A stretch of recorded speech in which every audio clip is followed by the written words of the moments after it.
un souffle de paix ou la première note d'une tempête à venir. Depuis quelques jours, une annonce inattendue de Volodymyr Zelensky trouble la scène internationale. Pour la première fois depuis de longs mois, le président ukrainien évoque une paix possible, et ce, devant les caméras. Mais derrière cette façade d'espoir, la réalité politique se fait plus fébrile. Les États-Unis, par la voix de Joe Biden et surtout l'ombre de Donald Trump, exercent une pression grandissante sur Kiev, accélérant la cadence des négociations. Pour mesurer l'importance de ce tournant, rappelons-nous que depuis plus de 2 années, l'Ukraine et la Russie s'affrontent sans relâche, dans un conflit dont l'issue semblait jusqu'alors impossible à prévoir. Les lignes de front n'ont que peu bougé, et chaque semaine apportait son lot de nouvelles tragédies humaines et matérielles. Or, aujourd'hui, un mot revient sur toutes les lèvres: paix. Mais que cache vraiment cette ouverture? Officiellement, l'optimisme domine. Mais dans l'ombre, les certitudes vacillent. À mesure que les pourparlers avancent, des fissures apparaissent au sommet de l'État ukrainien. Départ précipité de conseillers, rivalité entre proches de Zelensky, jeu d'alliances changeant. Le cercle du président se fragilise, tandis que les nouveaux négociateurs cherchent à s'imposer dans un climat de méfiance. Il suffit de se souvenir des accords de Minsk, signés il y a près de 10 années, pour comprendre à quel point les négociations de paix sont fragiles et sujettes à toutes les manipulations. À l'époque déjà, la moindre dissension interne suffisait à faire capoter des mois de pourparlers. Aujourd'hui, l'histoire semble se répéter, avec des personnages différents mais des enjeux identiques. Simultanément, la guerre économique s'intensifie. Face aux attaques de drones et aux menaces sur la mer Noire, Kiev annonce des sanctions inédites contre l'énergie russe et les responsables de frappe. Mais ces mesures, dictées en partie par l'Occident, pourraient en provoquer des ripostes imprévisibles. Chaque initiative diplomatique devient ainsi un pari risqué, où le moindre faux pas pourrait embraser la région. En guise d'exemple, souvenons-nous de la crise pétrolière des années 70. Lorsque les pays de l'OPEP décidèrent de réduire leurs exportations, l'Europe et les États-Unis furent plongés dans une récession brutale, marquée par des files interminables dans les stations-service et une hausse vertigineuse du coût de la vie. Aujourd'hui, avec la dépendance de l'Europe au gaz russe, un scénario similaire n'est plus de la science-fiction. Derrière les discours officiels, un enjeu colossal se dessine: la stabilité de l'Europe, la sécurité de la planète et, pour chacun de nous, le coût de la vie demain. Ce n'est plus seulement une affaire de géopolitique, mais une question de survie collective. Pour comprendre la portée de ce moment décisif, il faut revenir sur les derniers jours et décrypter les forces à l'œuvre à Kiev comme à Washington. Qu'est-ce qui a poussé Zelensky à ouvrir la porte à la paix maintenant? Plongeons dans les coulisses de ces bouleversements, entre pression extérieure et crise interne. Pourquoi maintenant? Qu'est-ce qui a déclenché cette soudaine ouverture à la paix? À Kiev, le ton a basculé. Pour la première fois, Volodymyr Zelensky évoque publiquement la fin possible de la guerre. Il y a encore quelques semaines, tout paraissait enlisé, sans perspective claire, mais l'annonce de nouvelles discussions ravive autant l'espoir que la tension. Hier au soir, une délégation ukrainienne a atterri aux États-Unis après une halte cruciale à Genève. Ce voyage n'est pas anodin. Il s'agit de poursuivre sur le sol américain les négociations entamées en Suisse. Un geste fort qui veut rassurer les alliés et répondre à la pression croissante de Washington pour avancer, même si le contenu précis des pourparlers reste entouré de secrets.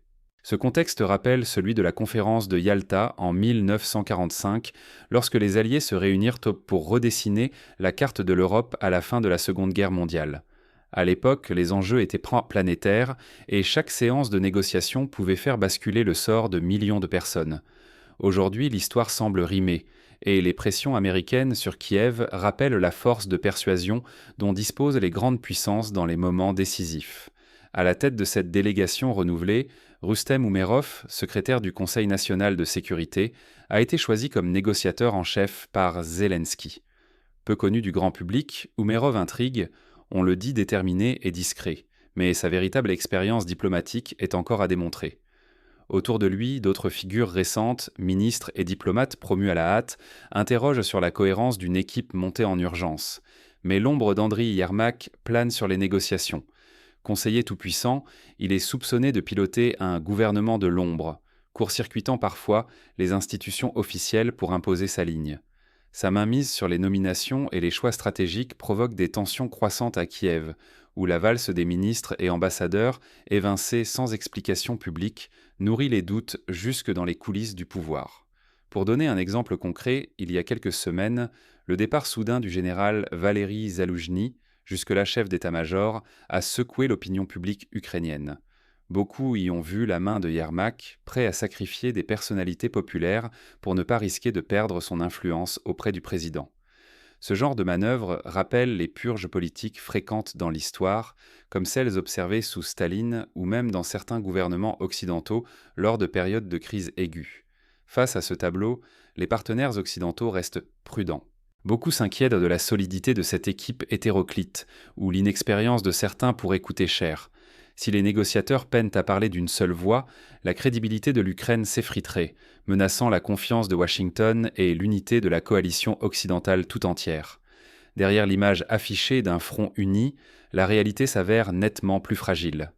Entre ambitions rivales, lutte de pouvoir et urgence stratégique, la moindre fissure pourrait faire tout basculer, risquant d'ébranler la position même de l'Ukraine à la table des négociations.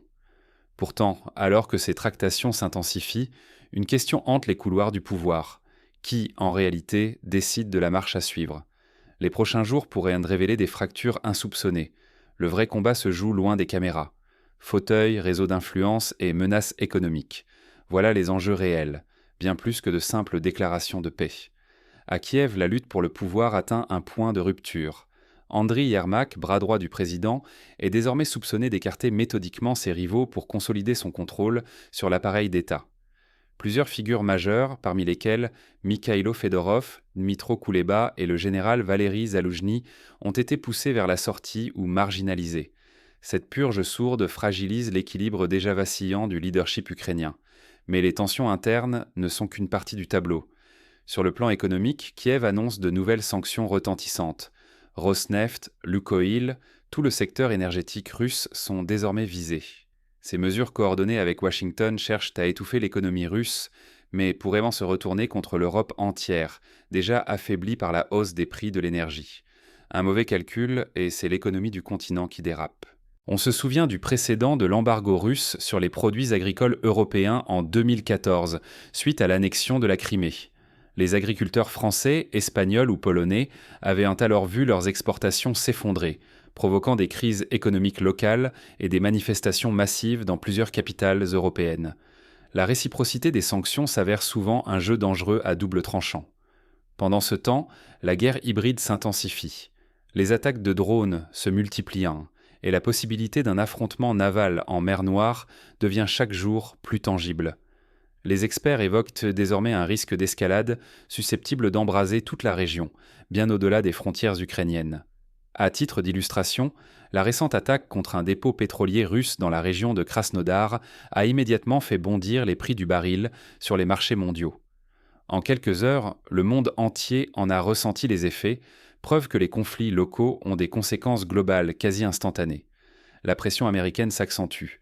Tandis que la délégation ukrainienne négocie à Washington, elle multiplie les contacts avec des proches de Donald Trump, l'ombre de Jared Kushner planant en coulisses. Cette implication directe des États-Unis brouille encore davantage le jeu diplomatique et complique la souveraineté des décisions prises à Kiev. Rivalité, pression, jeu d'influence. L'Ukraine vacille à un moment critique.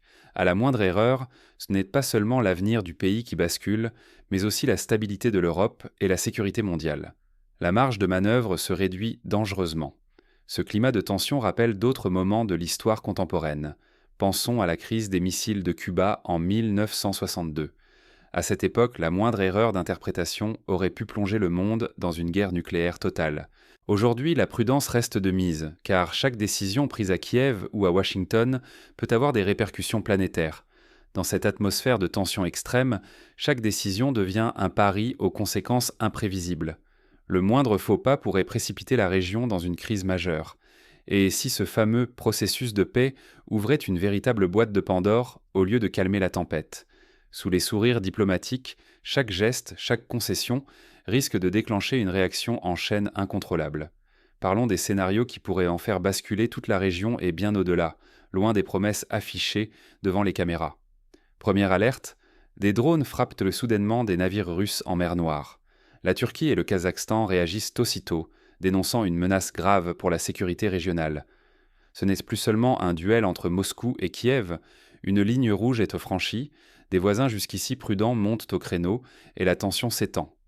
Imaginez que la mer Noire, artère essentielle pour les exportations de céréales et d'énergie, plonge dans le chaos. Les navires se raréfient, les assurances s'envolent, la circulation devient trop risquée. Soudain, chaque tonne de blé ou de pétrole vaut de l'or. Dans les grandes villes européennes, le prix du pain, de l'essence ou du chauffage pourrait doubler en quelques semaines. Pour rendre ce scénario plus concret, souvenons-nous de la crise du canal de Suez en 1956, lorsque la fermeture du passage a provoqué une flambée des prix du pétrole et de nombreux embouteillages maritimes. L'Europe, déjà fragilisée par la reconstruction d'après-guerre, avait vu ses économies vaciller sous le poids de cette crise logistique mondiale. Ce blocage logistique menace la planète entière. Des pays d'Afrique, d'Asie et du Moyen-Orient dépendent directement de ces exportations. Si la crise dure, la famine ne serait plus un simple spectre, mais une réalité brutale. La solidarité internationale serait mise à rude épreuve, les marchés alimentaires et énergétiques sombrera dans la panique. Autre scénario, face à une impasse politique, des manifestations massives éclatent à Kiev pour dénoncer la corruption et l'inefficacité du gouvernement. Cette situation rappellerait les événements de Maïdan en 2014, où la rue avait forcé la démission du président Yanukovych. Un tel soulèvement, dans le contexte actuel, pourrait déclencher une guerre civile, voire l'intervention étrangère sous prétexte de maintien de l'ordre. Mais la poudrière ne se limite pas à la mer. À Kiev, tout équilibre politique est fragile. Alliances précaires, rivalités de clans, lutte d'influence entre pro-occidentaux, nationalistes et oligarques. Il suffirait d'une défaillance majeure pour que le système s'effondre. L'Ukraine pourrait alors plonger dans un vide politique incontrôlable, ouvrant la porte à de nouveaux chaos. C'est le syndrome du balcon. Tout paraît solide jusqu'au jour où une fissure invisible provoque la chute de l'édifice. Aujourd'hui, l'équilibre ukrainien ressemble à un balcon surchargé, prêt à s'effondrer au moindre faux pas. Un accident politique à Kiev aurait des répercussions explosives pour toute l'Europe. Ignorer ces signaux, c'est accepter de courir vers une crise qui n'épargnerait aucun foyer européen, ni aucune économie mondiale. Nous sommes tous liés à ce jeu de dominos où le moindre choc local peut provoquer une onde de choc globale. Peut-on encore refermer la boîte de Pandore, ou va-t-il falloir apprendre à vivre avec cette instabilité permanente ? La suite pourrait bien redéfinir non seulement les alliances, mais l'avenir même de l'Europe. Mais qui, en coulisses, tire vraiment les ficelles de ce processus incertain ? Pour comprendre l'avenir, il faut plonger dans les relations secrètes et les jeux de pouvoir qui se jouent, loin des regards. Dans ce tumulte, une question hante chaque observateur. Que peut-on réellement prévoir et comment éviter de tomber dans le piège des illusions ? Première règle, ne jamais accorder une confiance aveugle aux discours officiels, qu'ils viennent de Kiev, de Washington ou d'ailleurs. Les annonces publiques cherchent souvent à rassurer, à détourner l'attention ou à manipuler l'opinion. Ce que l'on ignore en coulisses peut peser bien plus lourd que tout ce qui est montré au grand jour. Quand un chef d'État évoque la paix ou agite la menace de sanctions, méfiez-vous des apparences. Derrière ces mots se cachent des stratégies complexes. Surveiller l'évolution des sanctions et l'impact concret sur les prix de l'énergie n'est plus une option, c'est une nécessité quotidienne. Ce que décident aujourd'hui des gouvernements à des milliers de kilomètres peut, dès demain, faire grimper le montant de votre facture d'électricité ou le prix du plein d'essence. Pour illustrer ce point, rappelons-nous de la crise économique de 2008. Les décisions prises à Wall Street ont eu des conséquences aussi bien à Paris qu'à Dakar ou à Bombay. Les effets dominants de la mondialisation rendent chaque citoyen vulnérable aux choix faits par quelques dirigeants, souvent loin des regards et sans consultation populaire. Rien n'est figé. La désinformation circule à toute vitesse. Rivalité politique, luttes internes et pressions extérieures alimentent un brouillard de guerre qui déborde largement du champ de bataille.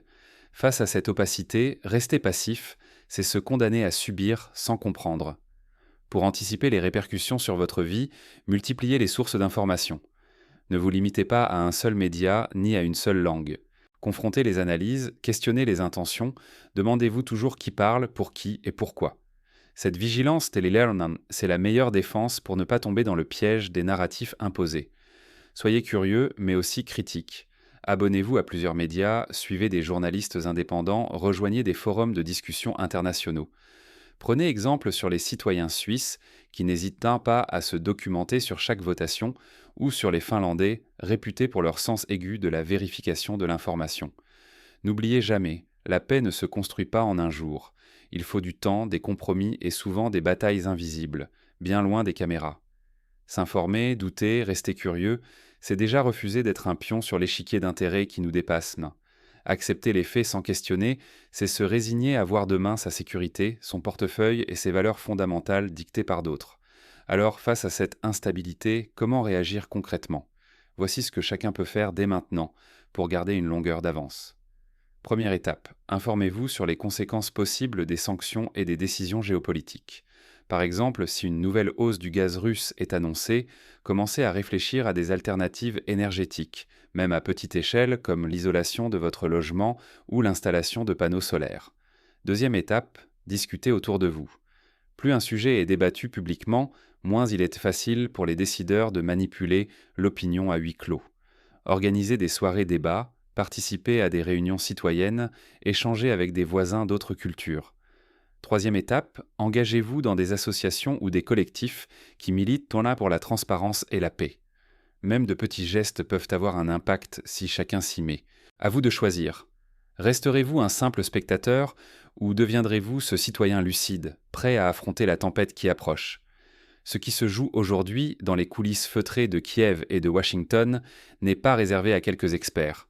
C'est votre quotidien, votre sécurité, l'équilibre de tout un continent qui se décide, là-bas, loin des caméras. Les annonces de paix, les discours solennels de Zelensky, les pressions américaines, tout cela n'est que la surface d'un iceberg bien plus vaste. Derrière la tension, la réalité se joue sur des rivalités, des tractations secrètes et des lignes rouges dangereusement proches. L'avenir de l'Ukraine et, au-delà, celui de l'Europe, tiennent à des équilibres fragiles, exposés à des intérêts qui dépassent chacun d'entre nous. Ignorer cela, c'est accepter de laisser d'autres écrire l'histoire à votre place. Votre avenir se façonne maintenant dans des négociations opaques et des alliances éphémères. Saisir les enjeux, c'est déjà reprendre un peu de pouvoir sur ce qui vous attend. Ne vous contentez pas d'écouter les discours rassurants. Interrogez, confrontez les sources, débattez autour de vous. Ce qui semble lointain aujourd'hui pourrait frapper à votre porte demain. La lucidité n'est plus une option, c'est une obligation. Dans cette période trouble, vous avez le choix, rester en retrait ou prendre part au débat citoyen. Chaque voix compte face à la tempête qui se lève. L'avenir n'est pas écrit. Il dépend de l'engagement de chacun, de la capacité à rester vigilant, informé et solidaire. Que la paix soit durable ou non, c'est à nous tous de veiller à ce que l'histoire ne se répète pas dans la douleur. Restez attentifs, partagez vos analyses et surtout, gardez l'esprit critique. Car demain, ce sont peut-être vos propres décisions